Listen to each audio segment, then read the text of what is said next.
For decades, many of us have arrived at work at 9 a.m. and then get done by 5 p.m. But this way of working is changing dramatically. Last year, Wisconsin-based company 3 Square Market announced its plans to install rice-sized microchips in its employees. I'm on a mission to discover how the digital age is transforming the way we're working and how some companies are taking it to the extreme by microchipping their employees.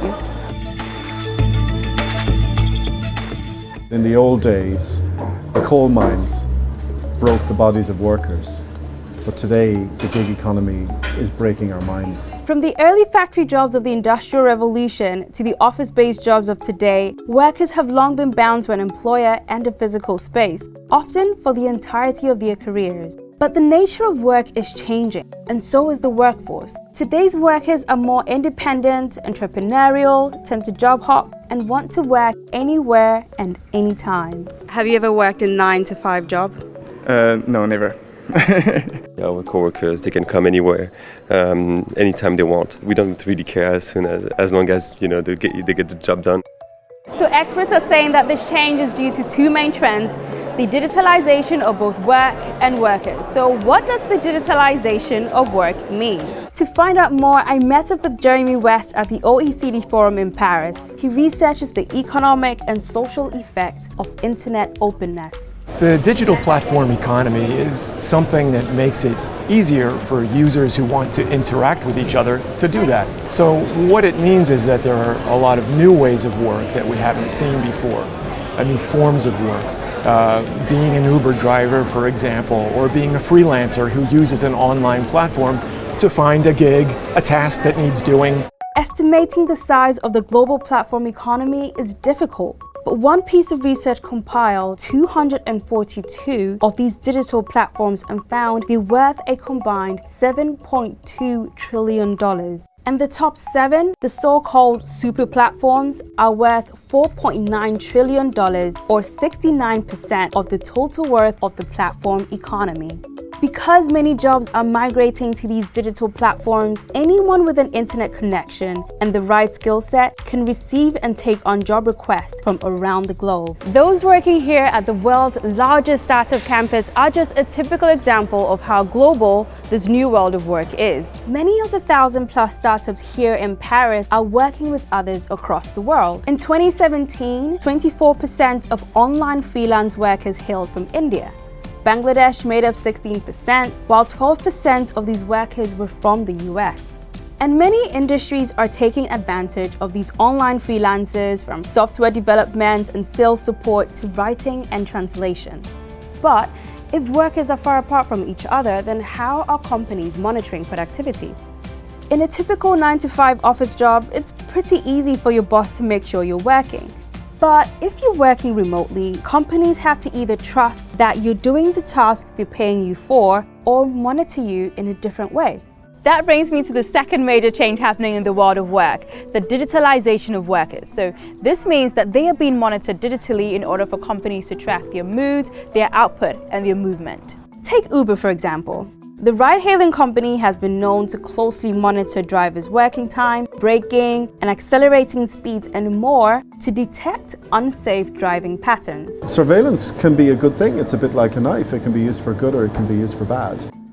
This is James Farah. He's a former Uber driver who fought to access what data the company had on him. This is the GPS trace for every job that I've ever done. James was able to access this data because of the European Union's General Data Protection Regulation, or GDPR, a landmark piece of legislation passed back in 2018 to help consumers take control of their data.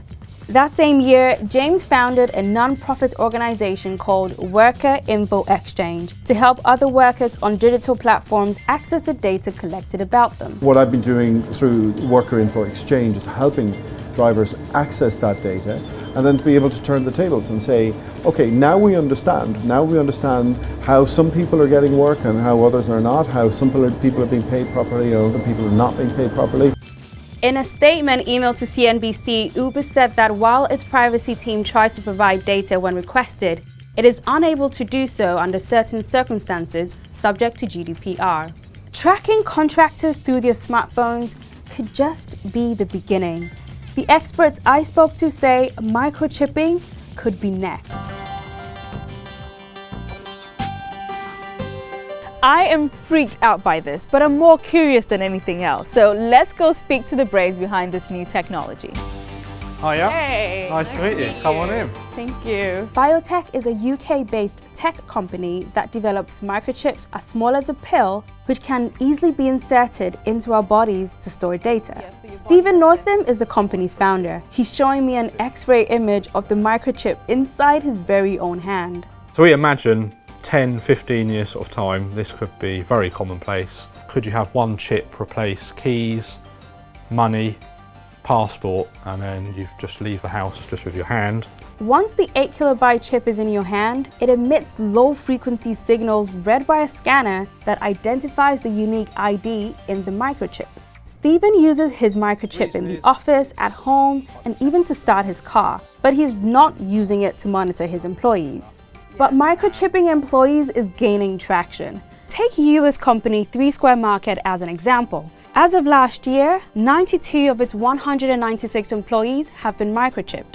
3 Square says employees can use the chip to pay for office snacks and to enter the building. But take it a step further, and chips could potentially track employees' lunch breaks, and if connected to a GPS, they could track their movements too. That's a red flag for the growing number of people concerned about the security of their personal data. But Stephen tells me they've already thought that through. It can be easily read with a mobile phone. You can wipe the data, you can change it, you can encrypt it, password protect it. So from our point of view, it's probably more safe than having your data in the cloud, because it's only in your hand, a memory stick inside your body. The OECD says data is a critical resource and could globally drive economies of scale. But to truly realize those gains, instilling trust around our data is a must. And for that, it says governments need to put policies in place to protect individuals and their data. With the working world changing exponentially, only time will tell how these policies can adapt. Thank you so much, guys, for watching the video. Comment below and let me know how your working world has changed.